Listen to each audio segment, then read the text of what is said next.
जय हिंद दोस्तों, कैसे हैं आप सब। उम्मीद करती हूँ आप सभी ठीक होंगे। आप सबकी दुआ है, मैं भी बिल्कुल ठीक हूँ।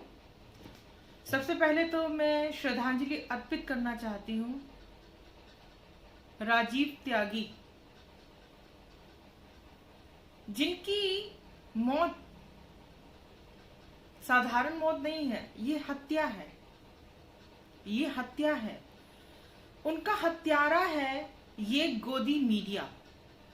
उनका हत्यारा है वो पात्रा, जिसने प्रहार किया, जो पूरी तैयारी से आया था उन पर प्रहार करने के लिए कि आज मैं पूरी तैयारी से जा रहा हूं और आर पार जो भी उसने ट्वीट के माध्यम से जो पहले जानकारी दी इस हत्या से पहले, जिसके बारे में जानकारी मैंने और पूरे सोशल मीडिया में सभी लोगों ने डाली है, तो ये एक हत्या है सबसे पहले। तो दूसरी बात, कांग्रेस के लिए मैं ये कहना चाहूंगी, अगर आप राजीव त्यागी, अगर आप इनको इंसाफ नहीं दिला सकते ना, आप लोग, मैं तो खैर हमेशा ही कहती हूँ बीजेपी कांग्रेस बीजेपी शक्तिमान ही गंगाधर है, गंगाधर ही शक्तिमान है।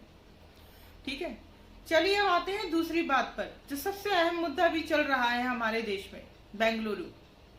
बेंगलुरु में एक आपत्तिजनक पोस्ट पैगंबर मोहम्मद साहब पर डाली गई और जो कुछ भगवाधारी वो कह रहे हैं कि एक पोस्ट से क्या होता है। मैं उनसे पूछना चाहती हूं कि अगर हमारे प्रभु श्री राम पर या हमारे किसी भी धार्मिक देवी देवता पर अगर कोई भी आपत्तिजनक टिप्पणी करता है तो आप तब भी यही कहेंगे? नहीं ना, तब आपकी जो नीति है वो बदल जाएगी।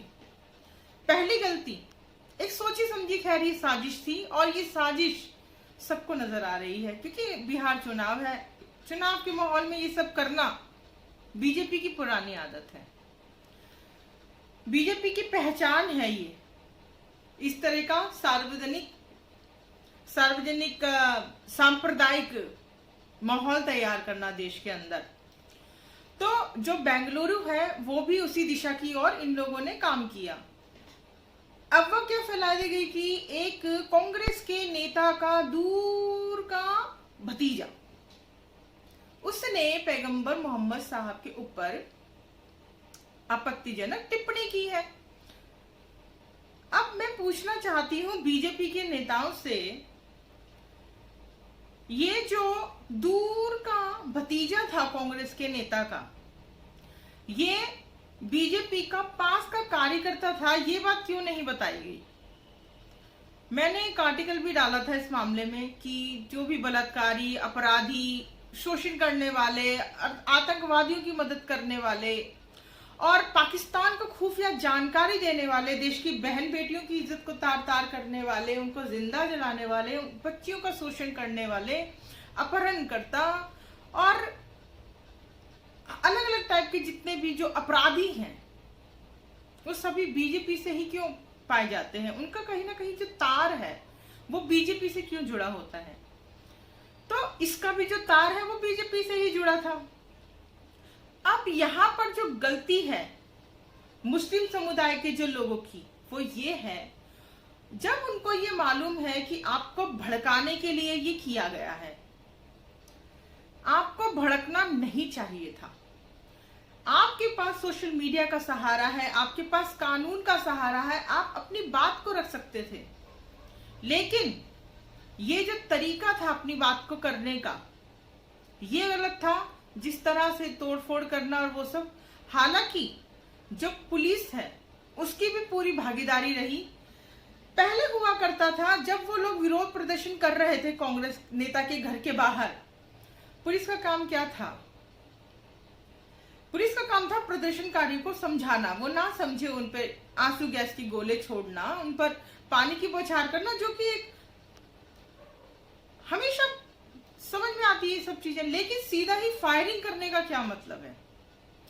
सीधा भीड़ पर फायरिंग करने का क्या मतलब है? उसमें 3 लोगों की जो मौत हुई, उनको गोली लगने से मौत हुई, भीड़ को भड़कना ही था।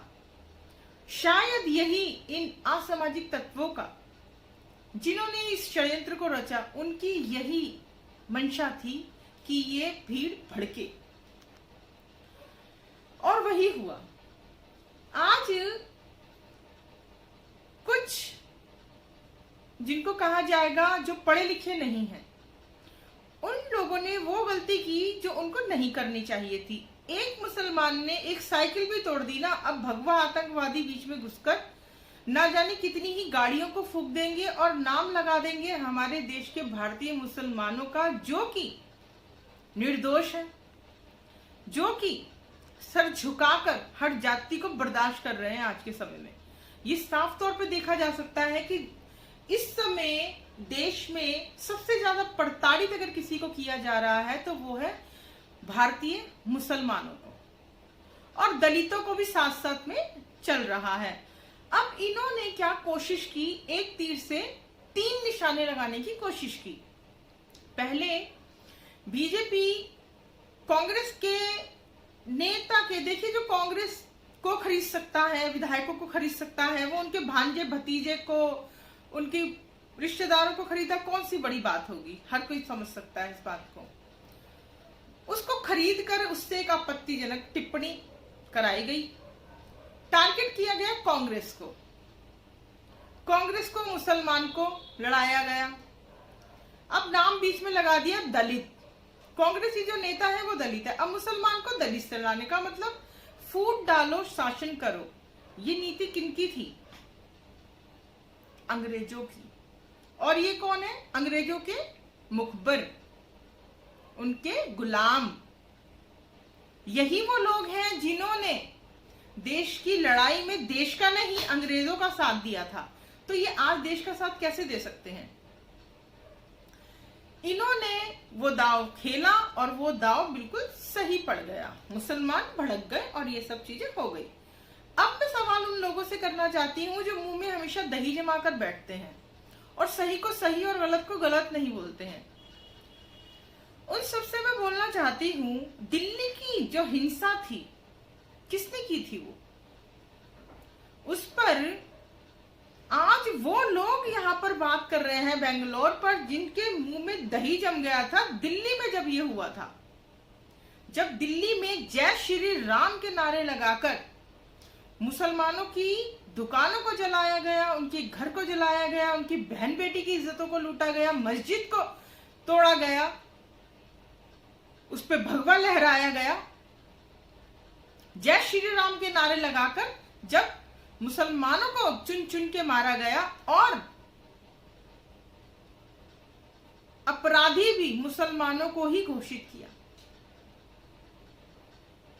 जिनके घर जले वो भी मुसलमान, जिनकी इज्जतें लूटी वो भी मुसलमान, और जो अपराधी हैं वो भी मुसलमान। लेकिन दंगा करने वाले क्या कह रहे थे? जय श्री राम। ये दोगलापन अच्छा नहीं है। सही को सही और गलत को गलत बोलना बहुत जरूरी होता है। जो लोग दिल्ली पर चुप थे वो बेंगलोर में कुछ ना बोले, ठीक है? जो लोग दिल्ली पर खामोश थे वो बेंगलोर पे कुछ ना बोले, उनको कोई अधिकार नहीं है कुछ भी बोलने का। सही को सही और गलत को गलत बोलना सीखिए और ये आंखें खोलिए। देखिए हमारा देश किस दिशा की ओर जा रहा है, ये कहां ले जा रहे हैं हमारे देश को। आपको मंदिर नाम का झुंझुना पकड़ा दिया, आपको समझ नहीं आ रहा। एक तिलकधारी ब्राह्मण को टीके का ताना दे देकर उसको जयचंद बोल बोलकर पात्रा जैसे लोग उसकी जान ले लेते हैं और आप लोग चुप बैठ रहते हैं। स्मृति ईरानी, चूड़ियां भेजो उनको जो चुप हैं। संबित पात्रा को इस समय जेल में होना चाहिए। ऐसे लोग, हालांकि हम भी जानते हैं जब कपिल मिश्रा, अनुराग ठाकुर और आपकी वो रागिनी, ये सब लोग खुलेआम घूम रहे हैं आज। तो खैर इसका भी क्या होना है हम जानते हैं। आज हमारा देश, हमारा कानून, प्रशासन, शासन किस हिसाब से चल रहा है सबको मालूम है, सबको पता है, छुपा नहीं है किसी से कुछ भी। तो सही को सही और गलत को गलत बोलना सीखिए। बेंगलुरु पे जो इतना शोर मचा रहे हैं ना जो लोग, दिल्ली पर सवाल बनता है आप लोगों से, जो लोग भी मेरी वीडियो को सुन रहे हैं, जो लोग भी बैंगलोर पे इस समय बात कर रहे हैं, उनसे दिल्ली के बारे में पूछिए, बोलिए दिल्ली के बारे में। हिंसा कोई भी करे वो गलत है, सार्वजनिक संपत्ति को नुकसान पहुंचाना गलत है, लेकिन किसी की धार्मिक भावनाओं को आहत पहुंचाना भी गलत है। वो सही नहीं मान सकते हम। अगर आज हमारे देवी देवताओं के बारे में गलत बोला जाता है, हमें दुख होगा, हम भी गुस्सा करेंगे, हम भी एक्शन लेंगे। तो अगर उन्होंने भी इस चीज को किया तो इसमें क्या गलत था? दिल्ली में किसने आहत कर दिया था भावनाओं को, जो कि मुसलमानों के घर को जलाया गया था? सवाल किया नहीं ना, क्योंकि सही को सही और गलत को गलत बोलने की हिम्मत जो चाहिए ना, वो आप लोगों में नहीं है। अगर वह होती तो देश का ये हाल ना होता जो आज हो चुका है। और संबित पात्रा जैसे लोग धरती पर बोझ हैं, धरती पर बोझ हैं। डिबेट, ये टीवी डिबेट जानलेवा साबित होगी, कहते चले आए हैं हम, लेकिन आज हमारी बात, ये बात भी सही प्रमाणित हुई, ये बात भी सही प्रमाणित हुई। ये टीवी डिबेट जो हमारे बच्चों को दंगाई बना रही है, आज वो जानलेवा भी साबित हो गई। तो सही को सही और गलत को गलत बोलिए, नहीं तो देश की बर्बादी का ये तमाशा आप ऐसे ही देखते रहेंगे खामोशी के साथ, चूड़ियां पहनकर। ठीक है, चलिए, जय हिंद, जय भारत, भारत माता की जय।